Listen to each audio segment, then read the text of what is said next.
शेती माझी प्रयोगशाळा या यूट्यूब चॅनलमध्ये मी आपलं स्वागत करतो.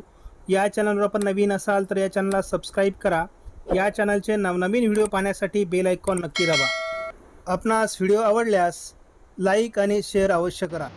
नमस्कार, मी डॉक्टर मच्छिंद्र बांगर महाराष्ट्रातील आणि देशातील हवामान परिस्थिती संदर्भात ताजा अंदाज देणार आहे.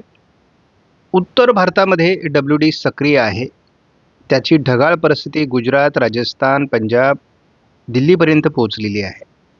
प्रत्यक्षात पावसाचं किंवा हिमवर्षा, बर्फवृष्टी ही केवळ उत्तरेकडील जम्मू काश्मीर, लेह लडाख, उत्तराखंड, हिमाचल प्रदेशमध्ये होते. तर हलकी गारपीट आणि थोडंफार पावसाळी वातावरण हे दिल्ली, पंजाबमध्ये देखील काही विभागात तुरळक स्वरूपात होऊ शकतं. मात्र हवामानात एक मोठा बदल या ठिकाणी स्पष्ट होऊ लागला आहे. तो म्हणजे जानेवारी आज नवीन सुरुवात आहे आणि या ठिकाणी बाष्प मोठ्या प्रमाणात वाढला आहे. या अर्थ जानेवारीमध्ये दक्षिण भारतात पाऊस वाढतोय का हे बघावं लागेल. तसं डिसेंबर अखेरपर्यंत ईशान्य मान्सूनचा शेवट होतो. त्यामुळे आता इथून पुढे नवीन वर्षातील हवामान अंदाज आता सुरू झाले आहे. या निमित्ताने आपल्याला नवीन वर्ष 2026चा मनपूर्वक सर्व शेतकरी बांधवांना हार्दिक शुभेच्छा. आपलं पुढील आयुष्य सुखी, समाधानी, आनंदी आणि चांगल्या मान्सूनच्या पावसामुळे सुखी हो हीच मनपूर्वक अपेक्षा, शुभेच्छा देखील. आपण बघतो की बदलत्या हवामानाचा अंदाज आपल्याला दररोज सकाळ संध्याकाळ या चॅनलच्या माध्यमातून दिला जातोय आणि आपण त्याचा मोठ्या प्रमाणात प्रतिसाद करताय, त्याबद्दल धन्यवाद. WDचा प्रभाव आहेच, परंतु त्याचबरोबर धोक्याचा प्रभाव देखील अनेक राज्यांमध्ये अजून कायम आहे. बंगालच्या उपसागराच्या किनारपट्टी भाग असेल, पूर्व भारत असेल, उत्तर भारत असेल, या ठिकाणी अजूनही धोक्याचा मोठा प्रभाव आहे. सध्या काश्मीरमध्ये अतिशय नयनरम्य अशा प्रकारचं वातावरण बर्फवृष्टीमध्ये झालेलं आहे. तेथील जनजीवन जरी विस्कळीत झालं असलं तरी पर्यटकांसाठी मात्र ही पर्वणी मानली जाते आणि जम्मू काश्मीरचा मुख्य पर्यटन हाच व्यवसाय आहे. अजूनही उत्तर भारतातील धोके काही कमी होण्याचं नाव घेत नाही आहेत. त्यामुळे धोक्याचा प्रभाव उत्तर भारतात अजूनही आहे. IMDने देखील नवीन वर्षाच्या हार्दिक शुभेच्छा सर्व जनतेला दिल्या आहेत. आपण या व्हिडिओमध्ये बघू शकता धोक्याचा किती प्रभाव आहे आणि यामध्ये गाड्या चालवणं किती धोक्याचं आहे. शिवाय यामुळे ॲक्सिडेंटचं प्रमाण खूप वाढलेलं असून उत्तर भारतामध्ये अनेक मृत्यू यामुळे झाले आहेत.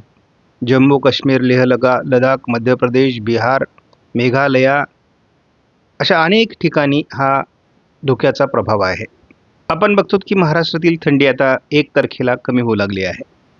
मराठवाड्यातील थंडी कमी होते, त्याचबरोबर थोडं मध्य महाराष्ट्र, उत्तर महाराष्ट्र आणि विदर्भात अजून हलकी थंडी आहेच आहे. मात्र प्रत्येक दिवशी आता थंडी कमी कमी होत जाईल असा GFS मॉडेलचा अंदाज आहे.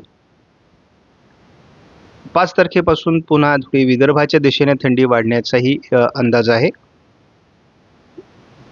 म्हणजे एकूण असं दिसतंय की थंडी 9 आणि 10 तारखेला पुन्हा वाढायला सुरुवात होईल, परंतु एक आठवडाभर थंडी महाराष्ट्रामध्ये विश्रांती घेईल. मात्र गुलाबी थंडीचा, हलक्या थंडीचा अनुभव आपल्याला येणार आहे, जी आल्हाददायक असेल. आठवडाभर थंडी का कमी होते याचा शोध घेणं आवश्यक आहे, परंतु त्याआधी आपण जर बघितलं तर आजची परिस्थिती उत्तर भारतामध्ये WD आहे, दक्षिण भारतामध्ये कमी दाबाचा प्रभाव आहे, राजस्थान असेल, गुजरातमध्ये ढगाळ परिस्थिती आहे आणि बंगालच्या उपसागराबरोबरच अरबी समुद्रात देखील बाष्प निर्माण होत आहे. तर हा हवामानातला बदल नवीन वर्षातल्या पहिल्याच दिवशी स्पष्ट झाला आहे. आपण बघतो की जवळपास दक्षिण कर्नाटक, रायलसीमा, तामिळनाडू आणि केरळ या राज्यामध्ये आपल्याला उद्या देखील पावसाच्या हलक्या प्रक्रिया दिसू शकतात आणि उत्तर भारतातही हलका WD असू शकतो. त्यामुळे हे वातावरण 1-2 दिवस राहणार आहे. दरम्यानच्या काळात अरबी समुद्रातून किंवा बंगालच्या उपसागरातून येत असलेल्या बाष्पयुक्त वाऱ्यांमुळे महाराष्ट्रात देखील थोडी हलकी ढगाळ परिस्थिती निर्माण होऊ शकते. आपण थोडा पुढच्या अंदाजावरही नजर टाकत असतोच या मॉडेलच्या माध्यमातून CFS. जानेवारीत तसा फार अवकाळी पाऊस महाराष्ट्रासाठी नाही आहे. मात्र फेब्रुवारी ते आत्ता सध्या कुठली अपडेट नाही आहे. मार्चमध्ये काही बदल होतो का बघूयात. मात्र जानेवारी, फेब्रुवारी, मार्च हवामानात आणि मॉडेलमध्ये देखील सातत्याने बदल होणार आहेत, ते आपण अपडेटमध्ये घेणार आहोत. मात्र आपल्याला स्पष्ट संकेत आहेत की एप्रिल आणि मेमध्ये मात्र आपल्याला अवकाळी पावसाचा दणका काही भागामध्ये निर्माण होईल आणि यावर्षी देखील मान्सून लवकर येण्याची शक्यता आहे. या मॉडेलने देखील एप्रिल आणि मेमध्ये आपल्याला पावसाचा अंदाज दिला आहे. हे दीर्घावधीचे मॉडेल आहेत. साधारण पुढील 15 दिवसामध्ये हवामानात बदल अपेक्षित आहे. त्यामध्ये महाराष्ट्रात किरकोळ ढगाळ परिस्थिती होऊ शकते. गुजरात, राजस्थानमध्ये देखील ढगाळ परिस्थिती, तुरळक पावसाची शक्यता आहे. पंजाब आणि दिल्लीमध्ये मात्र काही ठिकाणी पाऊस होऊ शकतो. बर्फवृष्टी ही पूर्व भारतात आणि उत्तर भारतात होणं अपेक्षित आहे. दरम्यान केरळ आणि तामिळनाडूमध्ये सुद्धा पावसाची शक्यता आहे. दोन्ही समुद्राच्या दक्षिण टोकाला मात्र वातावरणीय बदल महत्त्वाचे आहेत की सकाळीच आज ढगाळ वातावरण बऱ्याच भागामध्ये आहे. वापी, बोईसर भागामध्ये तर पावसास अनुकूल ढगाळ परिस्थिती दाखवण्यात आलेली आहे. महाराष्ट्रात देखील काही ठिकाणी आपल्याला ढग दिसू शकतात. मग कोल्हापूर, सांगली, सोलापूर भागामध्ये वगैरे. मुंबईच्या समुद्र भागामध्ये देखील वातावरणीय बदल आपल्याला आज दिसू शकतात काही ठिकाणी.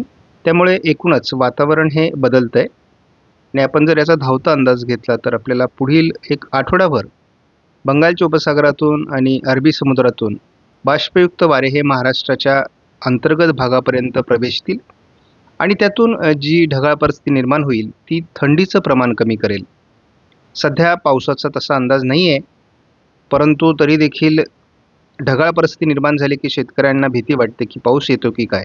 परंतु असं पावसाचा काही अंदाज नाही आहे आणि पावसास अनुकूल अशा प्रकारचे ढग देखील नाही आहेत. तर हे केवळ थंडीवर परिणाम करतील, पिकांवर रोगराई देखील निर्माण करू शकतात. त्यामुळे योग्य त्या फवारण्या घेणं आणि शेतीचं नियोजन करणं शेतकऱ्यांच्या दृष्टीने आवश्यक असणार आहे. त्यामुळे एकूणच आपण बघतो की जानेवारीमध्ये पहिला आठवडा हा कमी थंडीचा असण्याची शक्यता आहे. दुसऱ्या आठवड्यापासून पुन्हा थंडी वाढू शकते असा अंदाज आहे.